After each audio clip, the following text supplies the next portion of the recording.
L'opera più grande oggi in cantiere in Italia, 2 miliardi 258 milioni di euro, che verrà consegnata, ultimata, finita entro settembre 2020. Già nei prossimi mesi apriremo un primo tratto. Questa è l'opera. Se poi qualcuno la vuole fermare, non fa altro che firmare su un pezzo di carta l'arresto del cantiere. Messaggio chiaro, mittente il governatore del Veneto, destinatario il Movimento 5 Stelle, socio più che alleato di governo con la Lega, ma le cui posizioni si trovano in contrasto su alcuni punti determinanti.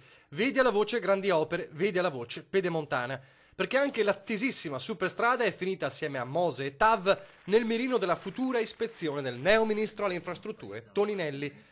Attenta analisi di costi e benefici, dice il pentastellato, ma lo spettro di veder fermare l'opera fa levare un coro che dal Veneto suona più o meno così. Impossibile fermare la pedemontana, impossibile, dannoso e inutile. Io penso che sia il Ministero delle Infrastrutture e non delle disinfrastrutture. Certo è che noi l'abbiamo messa in discussione per primi perché abbiamo coinvolto l'Avvocatura dello Stato, abbiamo coinvolto la Corte dei Conti, abbiamo coinvolto e segnalato il tutto all'Autorità Nazionale Anticorruzione. Oggi c'è un cantiere. Governo e Regione legati a doppio filo anche su un altro fronte, la questione CIE.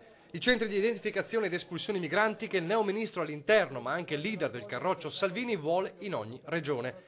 Balzo all'indietro rispetto alle posizioni di nemmeno 2 anni fa? No, dice Zaia, che puntualizza. Il CIE innanzitutto, è bene spiegarlo ai cittadini, non è una mega caserma piena di migranti che devono essere espulsi. Fra l'altro il CIE, fra virgolette, magari sbaglio il termine, in regime di semidetenzione, cioè non possono uscire dal CIE quelli in attesa di essere espulsi. Stiamo parlando di struttura con massimo 100 posti. Stiamo parlando di struttura con massimo 100 posti. Ho sempre detto di no, ovvio che oggi c'è una grande novità.